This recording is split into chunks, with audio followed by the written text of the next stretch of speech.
Right, I'm here with John and Sean of The Details. Guys, thanks for coming in. No problem. How are you? We just shook hands off camera, and now we're awkwardly shaking hands on camera, which is... It's not awkward. No, it's... I do that all the time. It was cool. Yeah. It was really Yeah, cool. yeah. Although my palms are increasingly sweaty. Yeah, it's the lights in this room. They're crazy. You guys came in today and played for us, so thanks for doing that. No problem. Yeah, a lot of fun.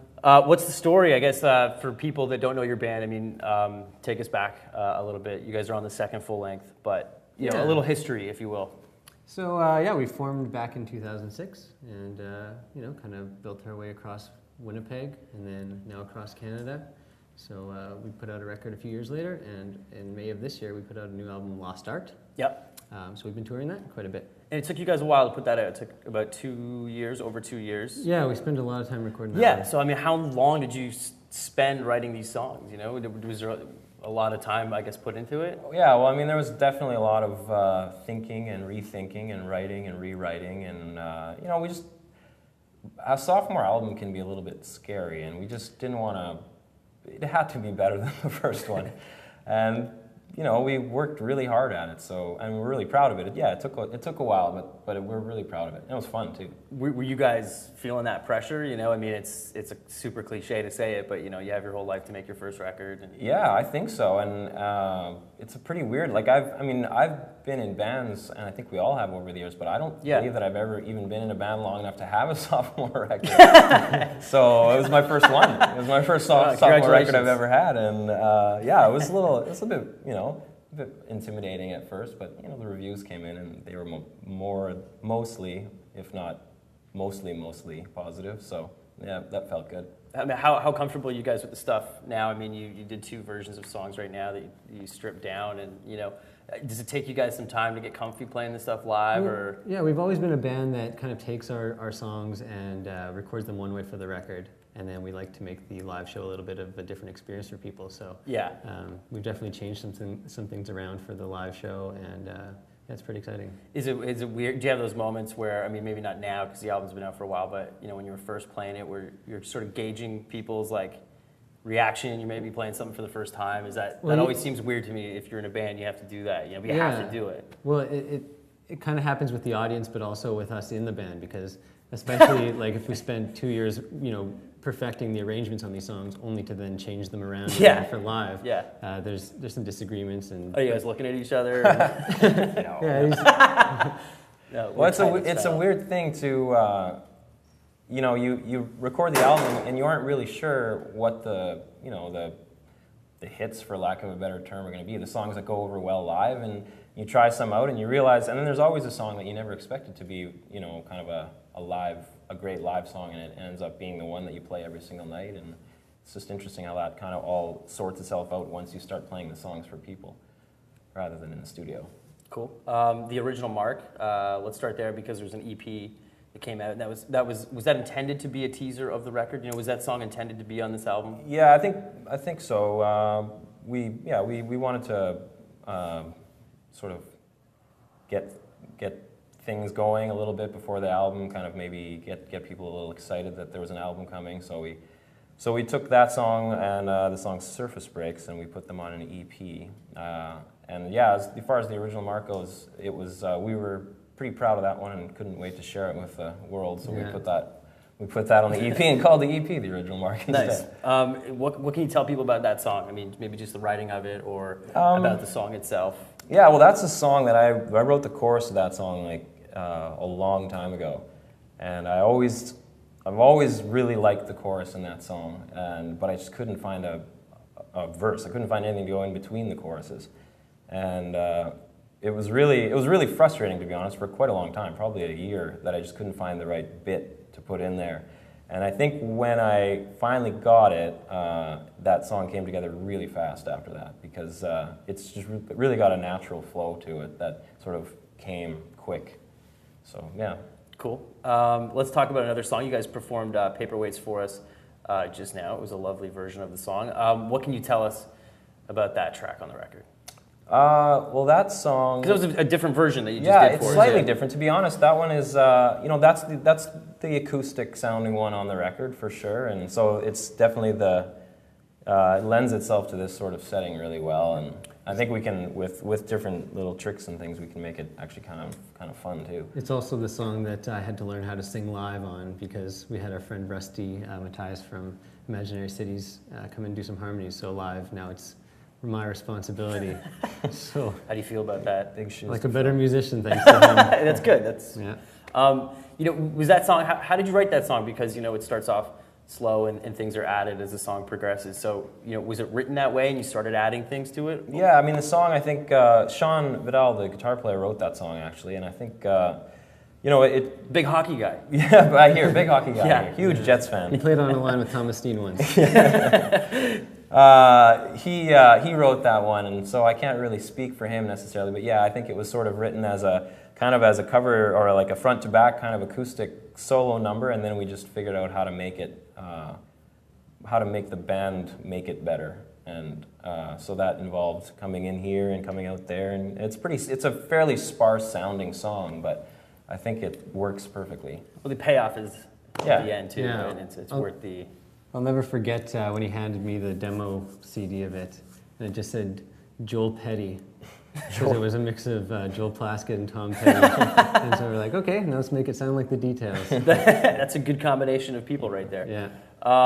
Let's talk about, Lost Art. I mean, that's, I guess, the title track of the record. It's later in the record.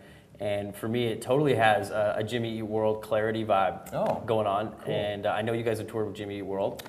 That's partially Is that true. correct? We You played with them. Jimmy. You played World. one show with them. Yeah, we played one show with them, and it was very exciting. Cool. But what can you tell me about that song? And I guess the overall theme of the record. I mean, I know I hate to ask bands about the title that's of the okay. record, but Well, I can tell you this. We were on tour in Calgary okay. about Great a city. year and a half. Well, we went to a Flames game on this Yeah, tour. So that's the Winnipeg. Yeah. Or in you. Anyways. Yeah. So I remember being in that city, and we were looking at all the cranes in the skyline, and like there was so much construction in that city. And I remember I actually thought you meant birds for a second. It's Whooping beautiful. cranes. Yeah. So I remember saying in the car to someone that we should totally like make a T-shirt of that or use that line somewhere, and then or call an album Cranes in the Skyline. And then I remember about a year and a half later, Sean comes in, he's like, "Do you guys mind if I use that line? I think I'm gonna put it in this song." So. And he used it. And he used it. It's in the song. What about the idea of a lost art? Especially you guys are in a band, you're playing music, and times have changed. So Yeah. is it at all a reference to that? I think there's some of that in there for sure. I mean, it's not a big secret that it's a little hard to move CDs these days. Yeah, the lost art of the And album. the fact that we have a friend of ours whose name is Jude Grable, he did the artwork for the album. So the fact that the album cover in itself is actually a piece of his art, that's probably also plays into the name as well. But yeah, there's the more you think about these theme things, the more themes you can come up with. So. Yeah, I guess so, eh? Well, whatever. Leave it up to interpretation. They can figure it out. You guys are from Winnipeg. Just talk about coming from Winnipeg and what's it like making music there or coming up playing music there, because there is a lot of great bands that come from that city. Yeah, there for sure are. It is an exciting city. It's most exciting at this particular moment because of a certain hockey team called the Winnipeg Jets. Yes. And a certain football team called the Winnipeg Blue Bombers. I know people in Toronto probably don't even know who the Blue Bombers are, but what is the CFL? they're in the Grey Totally. Cup next week, so we're really excited Good about luck. that too. Yeah, we're gonna get slaughtered. But anyway, Come on, man, have faith. anyway, that's One game. that's sports. That's sports. Yeah. So who cares about music? Back to the Jets. The music scene's pretty great. We're fortunate tomorrow night. Actually, we're playing a Manitoba music showcase at the supermarket, and it's all Winnipeg bands, I believe. Yes. Greg McPherson's playing, and Les Jupe, Yeah. and Tom Keenan. And it's going to be a great time, great showcase for what's coming out of Winnipeg right now. You mentioned Greg McPherson. We'll get back to him, but let's talk about the Weaker Thans. Explain the national and the Weaker Thans connection to the record. Sure. Well, we are semi-close friends with a lot of those guys in the Weaker Thans, and we approached Steve Carroll, the guitar player. We asked him if he'd like to help us record the album, and he said he absolutely would love to help record the album, but he was going to also find someone to help us record the album. Cool. And that person turned out to be a guy named Brandon Reed, who is an engineer I think with the last 2 national Yeah, albums. last 2 records. For Yeah. national. So he came up to Winnipeg, and we did it in the dead of January in Winnipeg in 2 weeks, and we had an awesome time. It was a lot of fun. He's a smart dude. Like they both are. Yeah. Weren't you guys invited to record the album in LA? Is that true? Oh, Why the hell would you pick Yeah, cold that's- Winnipeg? Is that right, or am I yeah, wrong? there's some truth to Yeah, that. yeah, Okay. we were. Not with them. It would have sounded a lot different. Okay, right on. Yeah. You would have had the TI mic? Yeah. Yeah, it may have been called Lost Dignity instead. But, yeah. Fair enough, fair enough. Well, I guess you guys made the right choice then. Yeah, we're really happy with Yeah. how the record turned out for sure. Well, I mean, you mentioned something, I mean, remaining indie. How important is that to you guys? You know? Well, I think it's remaining indie. I suppose that's important. Do you have lines? Do you know what I mean? Does the band have lines that you're not going to I think that there's lines that are, once we would start losing a little too much control over day-to-day things, I think that would probably be my line, where once I felt like it wasn't my thing anymore, or once we felt like it wasn't our thing anymore, I think it would be a lot less interesting, to me at least, and it would become a day job. Yeah. Which Yeah. I don't need another one. Yeah, I suppose. the creative outlet that the band provides is definitely important to all of us, I think. What are you guys listening to now? What's on the iPod? Well, our iPod in the band broke. Okay. So did our tape deck. Yeah, You guys have so did a our tape cassette? deck. We We have a had. cassette. Amazing. Yeah, so we had Amazing. REM and Bon Jovi on loop. Right on. This interview's over. No, I'm just kidding. Those were the only tapes we had. Those are the Okay. influences for the next record. Yeah, exactly. It's going to sound way different. Yeah. But I think Bon Jovi's down with losing dignity. I'm pretty sure. anyway, Sorry, I had to rip on Bon Jovi. He's a funny guy. He's whatever. I'm sorry. I apologize. no, Bon Jovi trust fan. me. Sorry. No, he's not sorry. No one's a fan of Bon Jovi. Actually, I'm wrong. Everybody is. Anyways, sorry. We are currently on tour actually with this band called Kale Matson that are sort of from Sault Ste. Marie and sort of from Ottawa. I can never tell where they're from because every night they say they're from a different place, but they are a fantastic bunch of young dudes that are wise beyond their years when it comes to songwriting, and it's just unbelievable. So that is who I'm listening to every night now for the last 5 nights. Cool. Anything else? Well, I mean, yeah, we were always listening to the Winnipeg bands, Weaker Thans, Greg McPherson, all that stuff. And yeah, I mean, there's some great bands coming out of all places in Canada right now. There's an amazing East Coast scene, West Coast scene. Yeah. It's just Are fantastic. you guys going to get out to the East Coast? Do you guys get out there? You mentioned Joel Plaskett. Yeah, I love Joel Plaskett.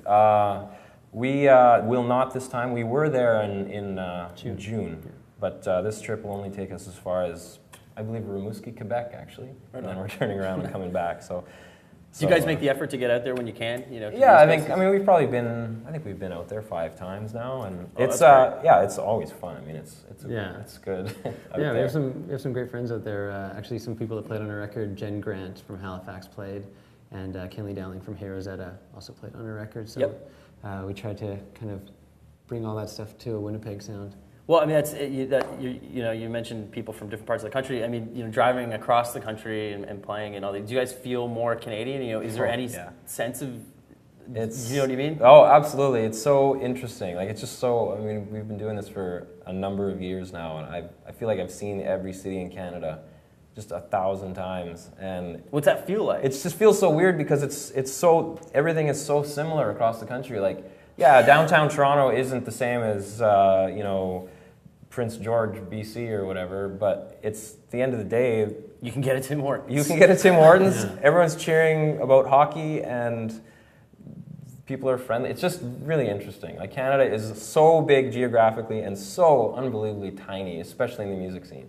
It's really interesting. Does it up your Canadiana at all? You know what I mean? Do you I feel more Canadian? Yeah, I think so. No, Yeah. for sure. That gives us total Canadian cred. Except when our friends ask us for dinner recommendations, and we can only tell them what the inside of a club looks like. Yeah, exactly. Yeah, that's right. I've only seen this one portion of the city. By portion, I mean this one building. It's dark and there's feedback. Yeah. I guess my last question would be, you mentioned, you guys toured Canada and you've seen, you feel like, I guess, different cities can be kind of home. Are people from Toronto pricks? Is that totally true, or what? We love I gotta them. ask now. I mean, the new residents especially. They're top just notch. total assholes. No. But, There's some things that, I mean, I hate driving in Montreal. Yeah. Yeah, you can't make it right on the red. It's so Yeah, weird. It it's doesn't make sense. ridiculous. You know, there's probably, I hate to just single out Montreal. I was trying to think of little things about other cities that I don't like, but I couldn't. I was going to make a joke, but I would get fired. French people would hate me. What was the question again? I just lost it. Are people from Toronto pricks? No, that was no. the answer. Okay, so it's a myth. Yeah, that's a It's a bit of total a myth. myth? Okay, cool. It's a total myth. Leafs, oh yeah, just a fantastic hockey team. That's right. That's right, man. Is that a joke? Are you being sarcastic? I just threw up in my mouth a little bit. Hey, man, we were at number one. hey, this Yeah. Bill guy, Kessel is leading the league. You know, this guy's got Jets season tickets. I Do you have season I tickets? can't believe he went on record saying that. Oh, really? yeah, I do. It's. So do you get to go? I mean, Yeah, I've already been to like 6 games this year. Oh, so you're just like jonesing to get back. A little bit. I'm gonna be honest. How did you get tickets? Weren't they like ridiculous? He helped me. impossible? Yeah, it was, And we were on the it was a computer. tour stop, Edmonton in the Yeah. morning, and we What had, the hell? You We guys had, in we had two between? laptops going. Are you serious? That's Yeah. It was fantastic. like watching Wow. hackers. It was awesome. What do you guys think of the jerseys? I think they're awesome. I think Oh, you're in? everything rules. Right on. Fair enough. Fair enough. I was going to get into a social political debate, but I'm not going to. Oh, you mean because of the Air Force Yeah, thing? yeah, yeah. It's pretty heavy. Let's but leave that alone. Yeah, well, next time. Next time.